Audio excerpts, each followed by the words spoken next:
Hello dear friends, मैं सुमन और स्वागत करती हूँ आपका अपने चैनल आपकी सहेली सुमन में।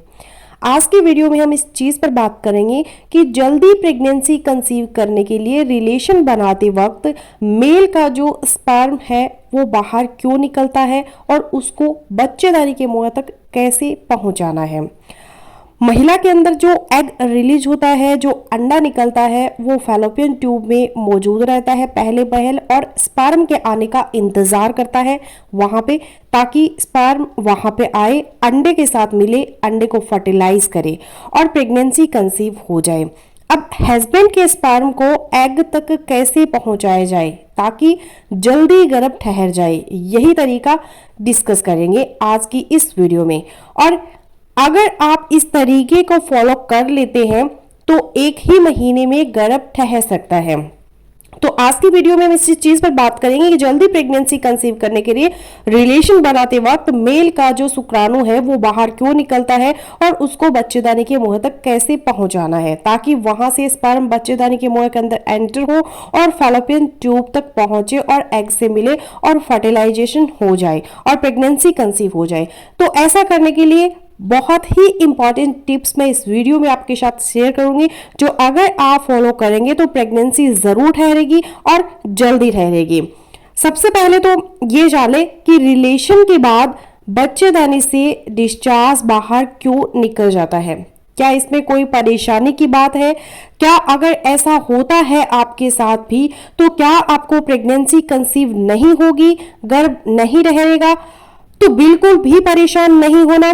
मिलने के बाद कुछ ना कुछ मवाद बाहर निकलना ही होता है, क्योंकि पुरुष का जो सीमन होता है उसके अंदर सिर्फ स्पर्म नहीं होते बल्कि स्पर्म के साथ साथ और सिक्रेशन, जैसे कि प्रोस्टेट की सिक्रेशन भी, जो पतली सिक्रेशन होती है वो भी उसके अंदर होती है, जिसको हर कंडीशन में बाहर ही निकलना होता है।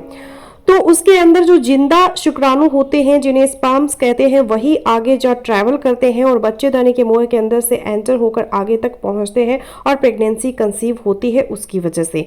तो जो मवाद फालतू होता है, जो पतला होता है, जो मवाद स्पर्म्स के अलावा होता है, उसे बाहर ही निकलना होता है। लेकिन हम बात करेंगे कि इस मवाद के अंदर जो काम के शुक्राणु होते हैं, मूवमेंट करने वाले, जिन्हें स्पर्म्स कहा जाता है, उनको बच्चेदानी के मुंह तक कैसे पहुंचाया जाए ताकि प्रेगनेंसी जल्दी कंसीव हो जाए। अब रिलेशन बनाते वक्त कुछ चीजों पर महिलाओं को फोकस करना है और कुछ जरूरी चीजों को पुरुषों को फॉलो करना है। आप दोनों अगर इन चीजों को फॉलो करेंगे तो स्पर्म आगे तक पहुंच जाएंगे और प्रेगनेंसी होने के चांसेस जल्दी होंगे।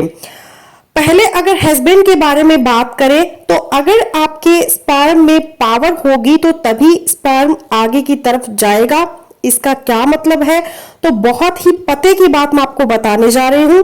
जब सीमन एनालिसिस की रिपोर्ट करवाते हैं, पुरुष अपनी सीमन की रिपोर्ट चेक करवाते हैं, तो उसके अंदर एक चीज लिखी होती है स्पर्म काउंट और एक चीज लिखी होती है स्पर्म मोटिलिटी। स्पर्म मोटिलिटी से क्या मतलब है? इसका मतलब है मूवमेंट करने वाले स्पर्म, यानी कि आपके सीमन के अंदर जो स्पर्म्स होते हैं वो सारे के सारे मूवमेंट करने वाले नहीं होते। उनमें से कुछ परसेंटेज होती है स्पर्म्स की जो सिर्फ मूवमेंट करती है, जो जिंदा होती है, और वही हरकत करने वाले स्पर्म प्रेगनेंसी कर सकते हैं। तो अब अगर आपने अपनी सीमन एनालिसिस की रिपोर्ट करवाई है और उसके अंदर स्पर्म की मोटिलिटी आपकी कम है, तो आपका सीमन तो वहीं का वहीं पड़ा रहेगा जहां पे डिस्चार्ज होगा, आगे की तरफ नहीं जाएगा, बच्चेदानी के मुंह तक नहीं पहुंचेगा, क्योंकि उसके अंदर जो डेड शुक्राणु है, जो मूवमेंट करने वाले स्पर्म्स होते हैं, वही आगे तक पहुंचते हैं। तो इसलिए आपका मवाद आगे नहीं जाएगा बल्कि आगे जाने की बजाय बाहर निकल आएगा।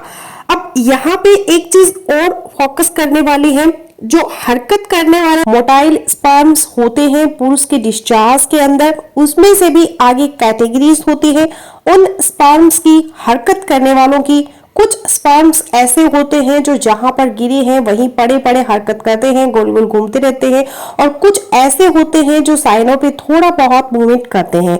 लेकिन कुछ स्पर्म्स ऐसे होते हैं जो सिर्फ आगे की तरफ जाते हैं, तेजी से आगे की तरफ बढ़ते हैं, और वही हमारे काम के स्पर्म्स होते हैं। उन्हें हम लीनियर प्रोग्रेसिव मोटाइल स्पर्म कहते हैं। और ये वाले स्पर्म्स जो लीनियर प्रोग्रेसिव मोटाइल स्पर्म्स है, एटलीस्ट आपकी रिपोर्ट के अंदर 35 से लेकर 40% तक जरूर होने चाहिए, तभी प्रेगनेंसी जल्दी कंसीव हो सकेगी। और जब आपके स्पर्म्स के अंदर 35% मोटाइल स्पर्म्स होंगे, जो काम के स्पर्म होंगे, आगे तक चले जाएंगे, बच्चेदानी के मुंह के अंदर घुस जाएंगे, मुंह तक पहुंच जाएंगे, और जो डैड होंगे वो बाहर निकल जाएंगे, आपको परेशानी की जरूरत नहीं होगी। अब चलते हैं आगे। अब दूसरी जो चीज है जो पुरुषों को फॉलो करनी है कि जब आप डिस्चार्ज हो जाते हैं, महिला के अंदर आप इजैकुलेट हो जाते हैं, तो उसके तुरंत बाद अलग ना हो, कुछ देर उस पोजीशन में रहे ताकि जो वजाइना सर्विक्स है वो प्लग रहे, उसका रास्ता रुका रहे, स्पर्म्स तुरंत से बाहर ना निकले। और जो अगली टिप है वो ये कि जब डिस्चार्ज होते टाइम पुरुष को अपने पार्टनर के साथ एक मजबूत बॉन्डिंग बना लेनी चाहिए, ताकि जो स्पर्म है वो मैक्सिमम आगे तक जाकर ही डिस्चार्ज हो। अगर आप डिस्चार्ज वजाइना से आगे जाकर सर्विक्स के करीब होते हैं तो स्पर्म को ट्रैवल नहीं करना पड़ता, जो वजाइना से सर्विक्स तक की दूरी होती है वो इजिली बच्चेदानी के मुंह तक पहुंच जाते हैं। तो आई होप कि आप समझ चुके होंगे, यानी डिस्चार्ज होते वक्त महिला के अंदर स्पर्म को मैक्सिमम आगे तक छोड़ें।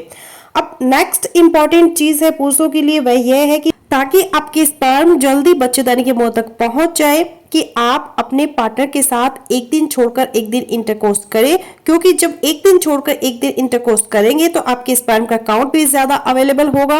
जो ज्यादा स्पर्म काउंट होगा उसके अंदर मोटाइल मूवमेंट करने वाले मोटाइल स्पर्म भी ज्यादा होंगे और प्रेगनेंसी कंसीव करने की चांसेस भी ज्यादा होंगे। अब बात कर लेते हैं महिलाओं की। प्रेगनेंसी जल्दी कंसीव करने के लिए पुरुष के सीमन को बच्चेदानी के मुंह तक कैसे पहुंचाना है, उनको भी कुछ टिप्स को फॉलो करना चाहिए। उनमें से जो सबसे पहला टिप है, जिस वक्त आप रिलेशन बनाती है तो अपने बट्स के नीचे एक पिलो रख सकती है ताकि ग्रेविटी का असर कम हो और स्पर्म को आगे की तरफ ट्रैवल करने में हेल्प मिले। अब जो दूसरा इंपॉर्टेंट टिप है वो है आपका ओवुलेशन पीरियड। अब स्पर्म बच्चेदानी के मुंह तक पहुंच भी जाता है, आगे उसको रास्ता नहीं मिलता, आगे से बच्चेदानी का मुंह बंद है, तो फिर भी वह बच्चेदानी के अंदर घुस नहीं सकता। इसके लिए आपको यह जानना जरूरी है कि बच्चेदानी का मुंह है, जिसे हम सर्विक्स कहते हैं, वह खुलता है। एक तो पीरियड के टाइम पर खुलता है और दूसरी बार जब आपको ओवुलेशन होती है, आपके अंदर अंडा निकलता है, उस टाइम बच्चेदानी का मुंह खुलता है। और अंडा आपके अंदर कब रिलीज होता है, बहुत सारी वीडियोस मैंने ओवुलेशन डे निकालने पर बनाई हुई है, आप देख सकते हैं। फिर भी रफली मैं आपको बता दूं कि आपके लास्ट टाइम जो डेट आई थी वह पहला दिन था आपके मेंसेस का, वह आप नोट कर ले और वहां से आगे काउंट करना शुरू करें। जो ऑलमोस्ट 13वां या 14वां दिन बनता है आपके साइकिल का, उस वक्त आपको ओवुलेशन होती है और उसी वक्त बच्चेदानी का मुंह भी थोड़ा सा खुल जाता है ताकि वह स्पर्म को रास्ता दे और स्पर्म अंदर चला जाए। अब जो नेक्स्ट इंपॉर्टेंट चीज है महिलाओं के लिए कि रिलेशन बनाने के बाद leg up the wall position अगर आप अपना सकती है, यानी कि अपनी लेग को वॉल के साथ खड़ी कर ले और आप लेटी रहे कुछ देर तक, 10 से 15 मिनट इस पोजीशन में अगर आप रहती हैं तो यह भी बेहतर होता है स्पर्म को आगे तक ट्रेवल कराने के लिए। और अब लास्ट इंपॉर्टेंट चीज है महिलाओं के लिए कि रिलेशन बनाने के बाद तुरंत से उठकर वॉशरूम ना जाए, कुछ देर वेट करें। आइडियली डॉक्टर एडवाइस देते हैं अगर फर्टिलिटी आपकी कम है, प्रेगनेंसी जल्दी कंसीव नहीं हो रही, तो उसको सपोर्ट करने के लिए रिलेशन बनाने के बाद एटलीस्ट 25 से 30 मिनट तक उसी पोजीशन में लेटी रहे, उसके बाद आप वॉशरूम जा सकते हैं।